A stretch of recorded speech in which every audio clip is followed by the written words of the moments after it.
12 Golden Age stars who abused their husbands. Hollywood's been selling you a lie for decades. Those gorgeous, glamorous leading ladies from the Golden Age, behind those perfect smiles and batting eyelashes, were some of the most vicious husband abusers you've never heard about. While the men got called out for their bad behavior, these women got away with absolute murder behind mansion doors. And the studio system, they buried every bruise, every black eye, every broken bone under a mountain of publicity photos and puff pieces about happy Hollywood marriages. Today, we're ripping off the bandage on Hollywood's dirtiest secret, the 12 beloved female stars who terrorized, tortured, and traumatized the men who made the mistake of saying, "I do." These weren't just difficult divas. These were domestic abusers with pretty faces and studio protection. Grab your popcorn. This isn't the Hollywood they wanted you to see.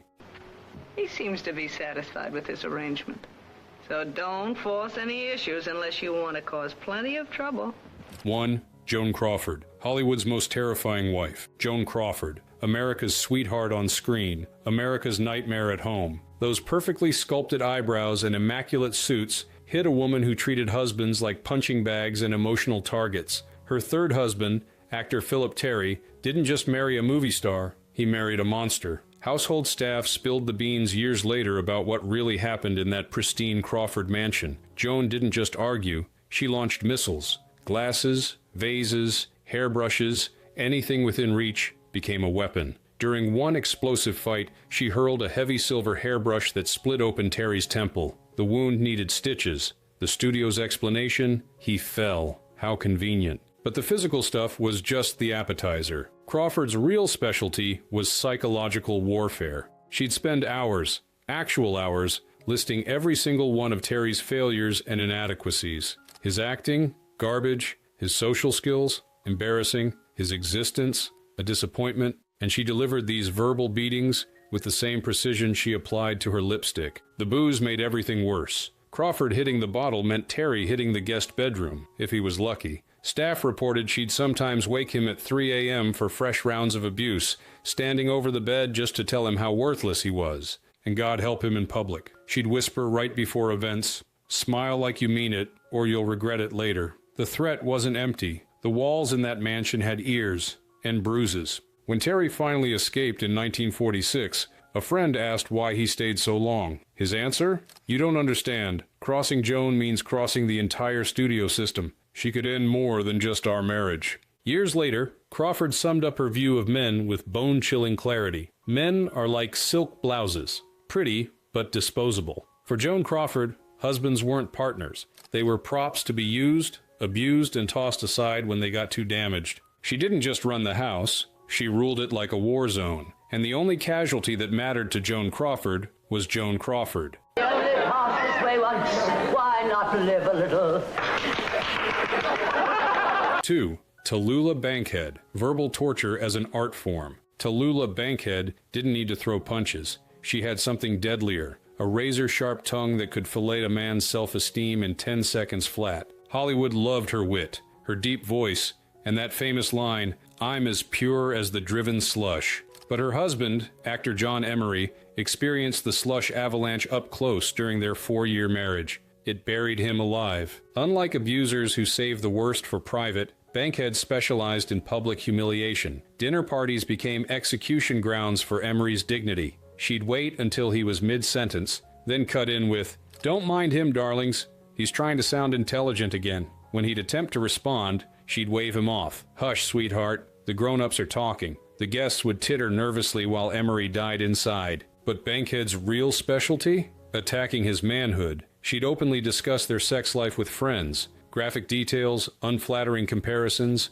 anatomical mockery. At one Hollywood party, she loudly compared him to previous lovers, measuring out the differences with her hands. Emery left in humiliation. She stayed and ordered another drink. The cocaine and booze amplified everything. When Bankhead was high, the verbal assaults would last for hours. Staff reported she would follow Emery from room to room, refusing to let him escape, hurling insults until he broke down. One former housekeeper described it as watching someone being skinned alive with words. What made Bankhead's abuse so devastating was her precision. She didn't just insult. She conducted surgical strikes on exactly the right spot to cause maximum damage. A friend described it perfectly. Tallulah didn't just argue with you. She performed an autopsy on your soul while you were still alive to feel every cut. When they divorced in 1941, Emery cited mental cruelty, an understatement if there ever was one. Court documents described a man who lived in constant fear of public humiliation and had been systematically stripped of all dignity. Bankhead's response to reporters: marriage is a bad habit. Fortunately for me, it's not incurable. The worst part? Her friends enabled it all, laughing along as if they were watching brilliant comedy instead of systematic abuse. They didn't see a bully. They saw an entertainer whose performance just happened to be destroying her husband. She didn't argue. She annihilated, and Hollywood applauded while she did it. But now that brings up, that's an interesting point. Now, you've married 8 times. Well, because you see, I'm very impatient. Other women go to bed with a man, and I marry them because I think it's much more honest to be married first before you go to bed with a man. Now, wait a minute here. Wait a minute. Yeah. 3. Zsa Zsa Gabor. 9 husbands, multiple assault allegations. Zsa Zsa Gabor collected husbands like some women collect shoes. 9 of them to be exact. What she didn't mention in those charming interviews was how many of them left with bruises. That famous accent and those diamonds couldn't hide a simple truth. Zsa had a nasty habit of getting physical when she didn't get her way. The woman who famously slapped a Beverly Hills cop in 1989 had been practicing on her husbands for decades. Husband number 6, Jack Ryan, the guy who invented the Barbie doll, ironically enough, filed multiple police reports alleging Gabor had physically attacked him during their brief 1975 to 1976 marriage. Court documents described Zsa striking him with whatever was handy, including a hairbrush that left him needing stitches. Seems the dolling routine disappeared behind closed doors. The studios worked overtime, spinning Gabor's violent outbursts as exotic Hungarian fire, as if domestic abuse gets a pass if you have an accent. One producer privately admitted, "We marketed her temper as part of her charm. In reality, it was dangerous." Husband number 8, Felipe de Alba, married for all of one day before annulment, later told friends that even during their 24-hour marriage, Gabor threw a glass of wine in his face and threatened him with a letter opener during an argument about wedding expenses. One day. Imagine what a week would have been like. Gabor didn't just throw insults, she threw whatever wasn't nailed down. Multiple husbands reported dodging glasses, vases, telephones, and in one case, a small television that narrowly missed her 7th husband's head before shattering against the wall. The house staff didn't just clean up after parties, they cleaned up after battles. Her final husband, Friedrich Prinz von Anhalt, married from 1986 until her death in 2016, maintained public silence about their private life. But staff occasionally leaked stories, including one incident where Gabor allegedly struck him with her walking cane during a fight about money. Even in her elder years, she kept that swing active. When a reporter once delicately asked about her reputation for being difficult in relationships, Gabor's response was chilling. Men need to be taught how to behave. Sometimes lessons must be physical. She laughed. No one else did. Gabor's famous quip, "I am a marvelous housekeeper. Every time I leave a man, I keep his house," takes on a darker meaning when you realize what those men endured before escaping. She didn't love, she conquered, and the bruises her husbands carried told the real story behind those diamonds and furs. I never was. I've always been very bad luck to men. 4. Bette Davis. Those famous eyes witnessed domestic terror. Those Bette Davis eyes, immortalized in song, celebrated on film, could flash with an intensity that captivated audiences for decades. But for her husbands, especially Arthur Farnsworth, those eyes signaled something else entirely: incoming destruction. Davis didn't bother hiding her contempt for the men in her life. Why should she? The studio would clean up any mess. At industry functions, she'd systematically dismantle Farnsworth's dignity piece by piece, interrupting him with devastating precision. "Darling, do stop boring everyone with your little stories." The room would freeze. Farnsworth would shrink. Davis would sip her cocktail. Mission accomplished. The real horror show started once they got home. According to household staff, Davis would spend hours, literal hours, tearing Farnsworth apart. She didn't just criticize, she performed one-woman shows mocking every aspect of his existence. One employee reported hearing Davis spend 20 minutes mimicking Farnsworth's business presentation style, complete with exaggerated stutters and bumbling gestures, reducing him to silent humiliation. Davis wasn't just mean, she was methodical. She identified Farnsworth's deepest insecurities, his lack of college education, his discomfort in Hollywood circles, and targeted them with sniper precision. "You're embarrassing me," became her favorite weapon, delivered with the same venom she used for her most villainous screen characters. A studio executive who witnessed Davis in action described her arguments as emotional target practice. She wasn't trying to resolve conflicts, just seeing how quickly she could draw blood with words. Most disturbing? She seemed to enjoy it. The marriage ended after Farnsworth's mysterious death in 1943 from a skull fracture after a fall. While Davis was never implicated in any wrongdoing, friends reported he had been planning to leave her. His family claimed he had confided that living with Davis was like living with a beautiful tornado that's constantly trying to tear you apart. Her third husband, artist William Grant Sherry, escaped after just 3 years, later telling friends, "I'd rather live in poverty than spend another day being Bette Davis's emotional punching bag." She didn't just act in drama, she created it at home. And while audiences marveled at her ability to play complex, sometimes villainous women on screen, her husbands weren't watching a performance. They were living with the real thing. For the best. Can I tell my husband it's all over between us? I think so. 5. Barbara Stanwyck, cold dominance in a power marriage. Barbara Stanwyck played tough dames on screen, but off-screen, she didn't need to act. Just ask Robert Taylor, her husband of 11 years, and victim of one of Hollywood's most masterful campaigns of emotional domination. Their 1939 marriage looked picture-perfect in fan magazines. The reality? Taylor had unwittingly signed up for a decade of psychological bondage. Stanwyck, older, richer, and more established, didn't just wear the pants in their relationship. She made sure Taylor couldn't find his. Unlike the screamers and throwers on our list, Stanwyck's control tactics were ice-cold and relentless. She didn't need to yell. She had something more effective, power, and she wielded it like a surgeon. Stanwyck controlled every aspect of Taylor's career during their marriage. She picked his scripts, she vetoed projects, she read his contracts before he did. Studio executives learned to call Stanwyck first when casting Taylor. They knew who really made the decisions.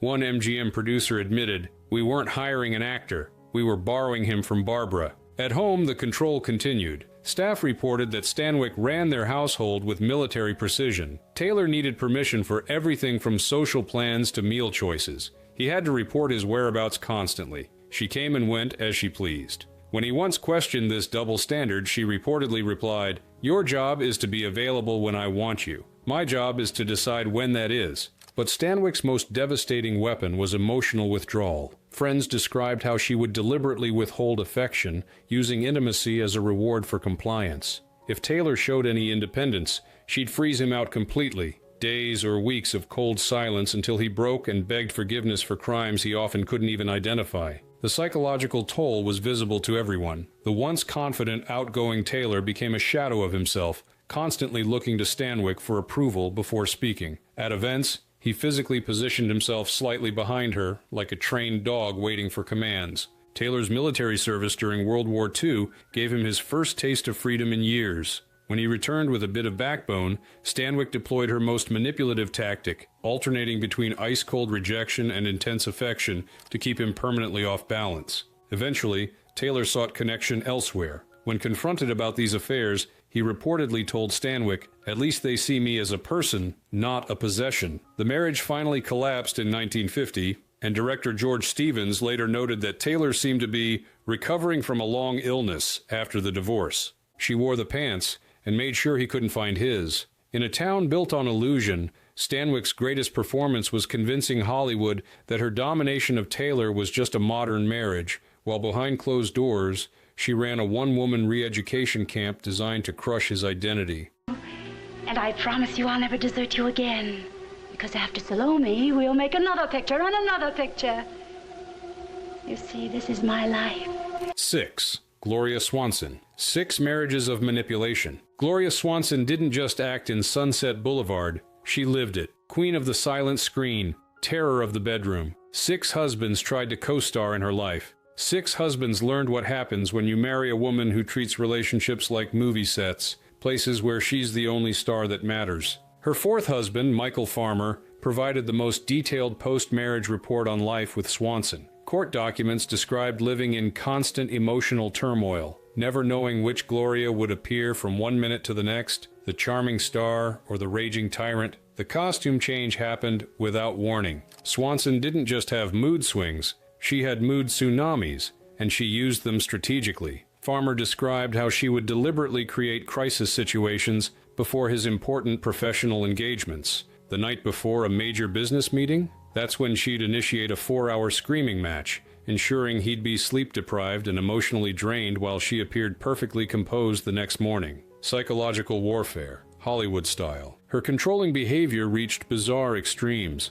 Swanson didn't just want obedience, she wanted total submission. She approved her husband's clothing, friends, and even reading material. Her fifth husband, William Davey, told friends that Swanson once burned a book of poetry he was enjoying because she didn't like how he looked while reading it. Think about that. She policed his facial expressions during private activities. Money became another control weapon. Despite her wealth, Swanson created financial dependency, then weaponized it. She'd promised to support her husband's projects or businesses, then withdraw that support the moment they showed any independence. One former husband described it as living with a loan shark who changes the interest rates based on your obedience. Swanson's real genius lay in her public relations strategy. Throughout all 6 marriages, she maintained an image of dignified elegance while painting her ex-husbands as gold diggers or failures. After each divorce, the press invariably portrayed Swanson as the wronged party. She didn't just win in court,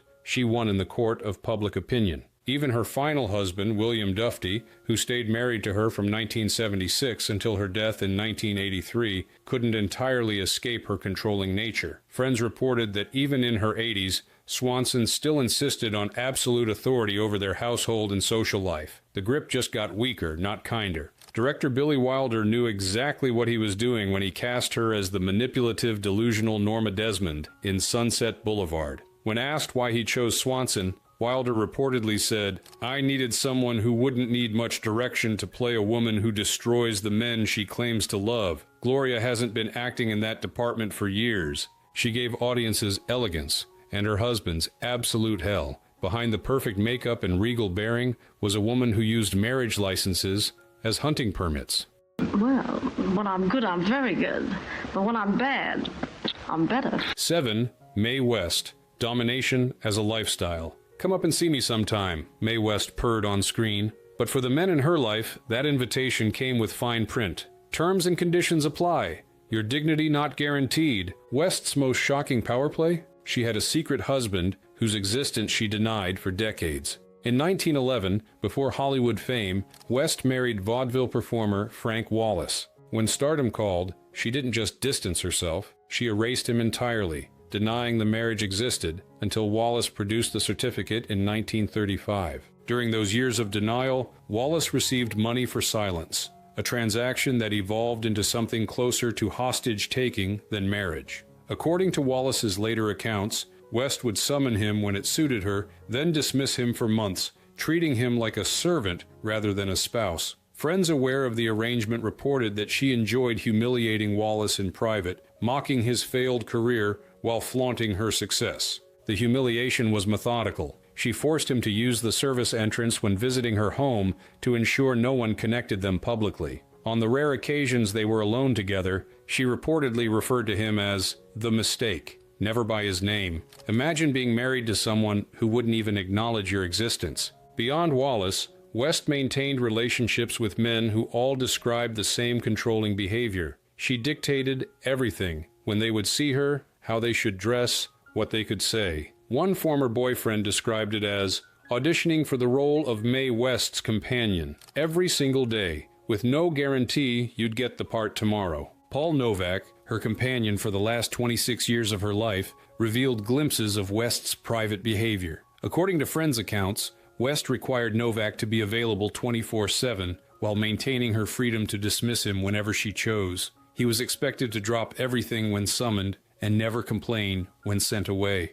When partners showed independence, West's response was swift and cruel. After one boyfriend made a decision without consulting her, West invited him to a dinner party only to ignore him completely throughout the evening, instructing her guests to do the same. He sat for 3 hours being treated like a ghost. The message was clear: defy Mae West, become invisible. West's wealth created a power imbalance she exploited ruthlessly. Men who accepted her terms received financial benefits and career opportunities. Those who resisted found themselves replaced and often blacklisted from industry opportunities. In Hollywood's golden age, crossing Mae West meant career destruction. When Wallace finally exposed their marriage in 1935, West's response was textbook gaslighting. Rather than admitting she'd lied, she claimed he was the fraud, telling reporters, "I barely remember him. He must have a wonderful imagination." The manipulation was so effective that many continued to doubt the marriage despite legal proof. He was just a man in her show, and she had all the lines. West's famous quip, "I used to be Snow White, but I drifted," hinted at a darker truth. She preferred being the queen, holding absolute power over every heart in her kingdom. And in Mae West's kingdom, men were subjects, not equals. I suppose you know you broke up my home. I didn't know that you were in a home. When did you get out?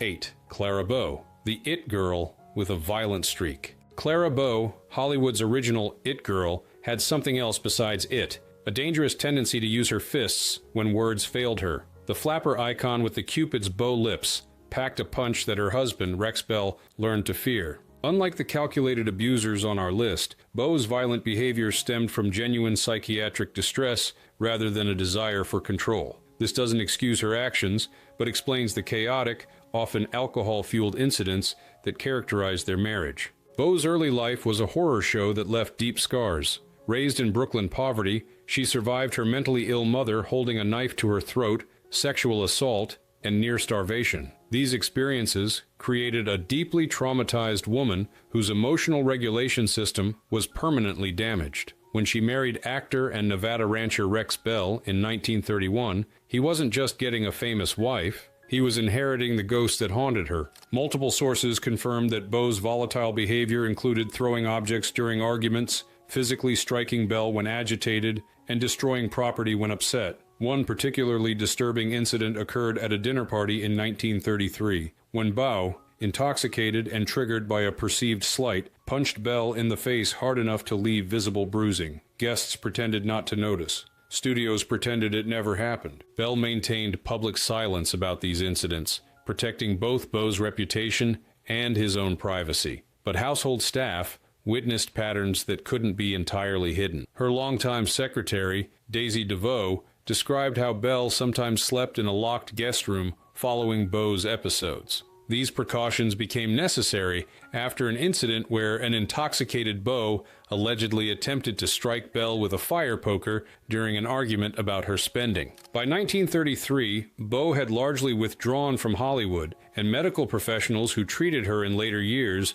suggested she likely suffered from bipolar disorder, possibly schizophrenia, and certainly PTSD from her traumatic childhood. Bell demonstrated remarkable patience, remaining married to Bow until his death in 1962, though they lived increasingly separate lives. The tragedy of Bow's story is that her harmful behavior stemmed from untreated mental illness in an era when treatment options were limited and stigma prevented many from seeking help. While other stars on our list weaponized abuse as a control tactic, Bow seems to have been as much a victim of her uncontrolled impulses as those around her. She had it, and she used it like a weapon. But unlike some of her contemporaries who calculated their cruelty, Bow was a damaged soul whose inner demons sometimes turned her into someone even she didn't recognize.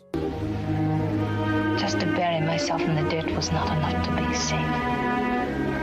I needed someone to be with me. 9. Ava Gardner, the beautiful destroyer of Frank Sinatra. When Ava Gardner and Frank Sinatra collided in 1949, they didn't just create headlines, they created a war zone. On one side, Gardner, Hollywood's most beautiful woman. On the other, Sinatra, the skinny crooner with tough guy pretensions. Guess which one ended up bleeding? Their marriage reads like a disaster movie script. Despite Sinatra's connections to mob figures and his tough public image, behind closed doors, he was regularly on the receiving end of Gardner's volcanic rage and physical aggression. The power dynamic shocked even Hollywood insiders. Sinatra, the supposed tough guy, cowering as a stunning actress threw whatever wasn't bolted down. Friends and staff witnessed disturbing episodes throughout their marriage. Gardner's temper would explode over anything: a misplaced comment, a glance at another woman, or sometimes absolutely nothing at all. These weren't just heated arguments, they were one-sided assaults.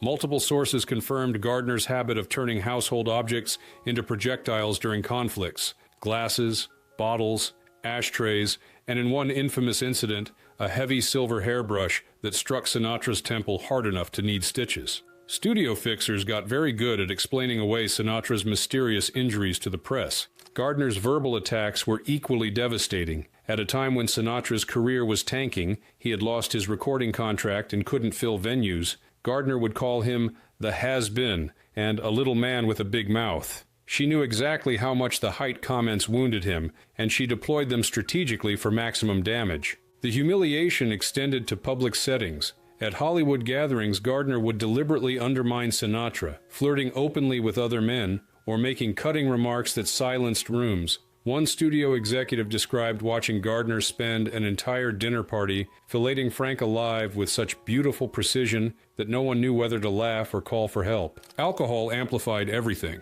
Both were heavy drinkers, but witnesses reported Gardner became particularly cruel when intoxicated. Their legendary fights across continents, from Hollywood to Spain to Italy, were fueled by booze, turning verbal sparring into physical confrontation. What kept Sinatra in this destructive relationship was a toxic cocktail of obsession, genuine love, and his own psychological issues. He was completely besotted, telling friends she was the only woman I've been afraid of. This wasn't just emotional fear. There are credible reports that he was genuinely concerned about her capacity for violence during their worst fights. The marriage lasted only 6 years, ending in 1957. Even afterward, they maintained a complicated connection, with Gardner occasionally inserting herself into Sinatra's life, sometimes supportively, sometimes destructively. Years later, when asked about their relationship, Sinatra would only say, "She broke my heart," a simple statement that masked the complex reality of having been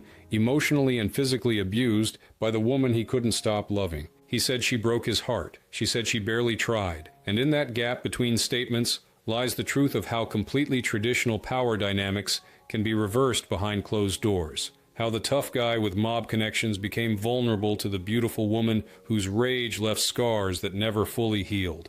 If it's the last thing I do, I'll see that Danny stays in jail rather than go with you. You'll never get her. Never.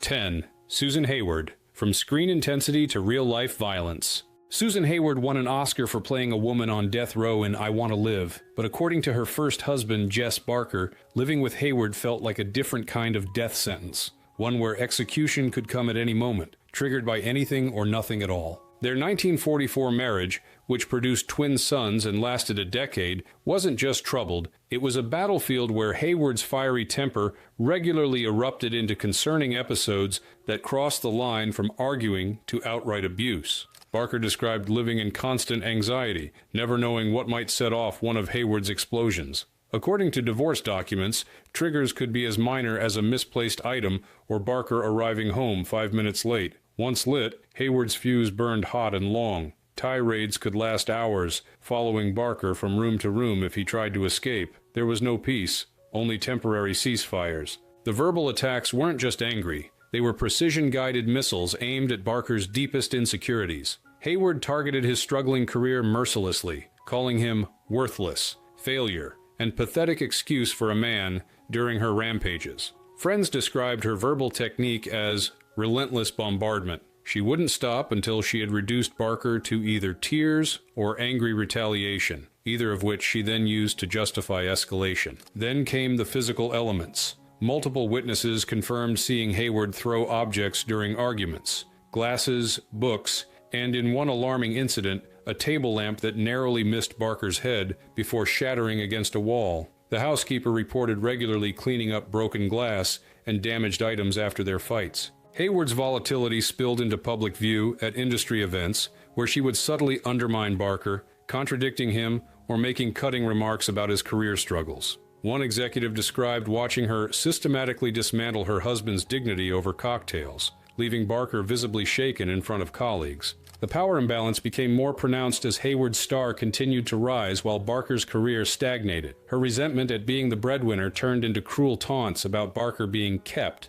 by his more successful wife. The psychological toll was evident to everyone except the studios, who worked overtime to maintain Hayward's public image. The marriage finally imploded in 1954 after a violent argument that resulted in Barker calling the police, something almost unheard of in that era, especially among celebrities. Though no charges were filed, the incident was serious enough that law enforcement involvement became necessary. The divorce proceedings that followed were vicious, with Barker detailing Hayward's extreme cruelty and uncontrollable rages. Multiple witnesses corroborated his accounts, describing a household ruled by fear of Hayward's next explosion. She could go from tears to fire in under 5 seconds, and while audiences admired her emotional range on screen, Jess Barker lived with the terrifying reality of a woman whose anger turned their home from sanctuary to combat zone without warning.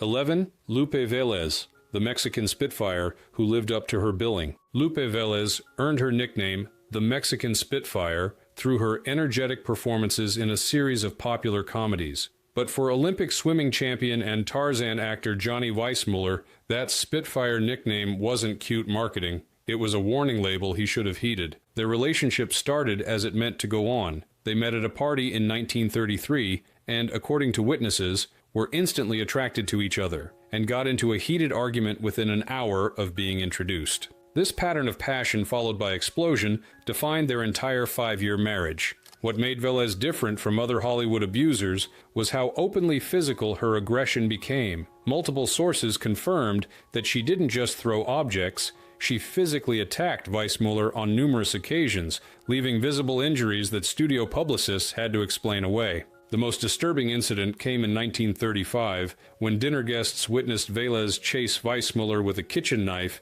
during an argument about his speaking to another actress at a studio event. Security had to disarm her while Weissmuller locked himself in a bathroom. Her response afterward? She told friends she had every right to threaten him because he belonged to her. Ownership, not partnership. These weren't isolated incidents, but regular occurrences. The couple's public fights became legendary in Hollywood, with documented cases of Velez slapping, scratching, and even biting Weissmuller during conflicts at restaurants and industry events. While some dismissed this as Latin passion, the reality was domestic violence, plain and simple. Jealousy fueled much of Velez's behavior. She monitored Weissmuller's interactions with other women obsessively and would erupt at any perceived threat. Studio executives reportedly arranged extra security at events where both would be present, specifically to intervene if Velez became violent. What's particularly striking about this case is Weissmuller's response. Standing 6 feet 3 inches and powerfully built from his years as a champion swimmer, he physically could have defended himself, but chose not to. Friends reported that he would simply try to restrain her arms or leave when her attacks began. This wasn't just about social expectations of the era. It revealed Weissmuller's gentle nature, despite his Tarzan image. The marriage ended in 1938 after 5 brutal years. In private conversations with close friends, Weissmuller admitted to sleeping with his bedroom door locked during their worst periods. Think about that. Tarzan himself was afraid in his own home. Velez's volatile behavior continued in subsequent relationships until her tragic death in 1944 at age 36. Her death by sleeping pill overdose while pregnant closed the chapter on a life marked by extreme emotional instability that turned love into combat. They called her the Mexican Spitfire, and it wasn't a compliment. Behind the marketing nickname was a woman whose rage made even Tarzan retreat in fear. You, my so-called best friend, and Preston, my husband. Surely you remember that. 12. Miriam Hopkins, the calculating career destroyer. Miriam Hopkins didn't need to raise her voice or her fists. She had something more effective, a methodical approach to psychological destruction that turned her marriage to director Anatole Litvak into a masterclass in control and cruelty. Unlike the more volatile abusers on our list, Hopkins operated with cold precision. She didn't explode. She calculated. Every move in her campaign against Litvak was strategic, designed for maximum psychological impact with minimum evidence. Her 1937 to 1939 marriage to Litvak wasn't just troubled, it was psychological warfare. As an established star when they married, Hopkins wielded considerable industry influence, and she weaponized it against her husband whenever he stepped out of line. Friends described Hopkins' campaigns, extended periods where she would implement specific control tactics until Litvak surrendered to her will. These weren't impulsive actions, but carefully orchestrated strategies,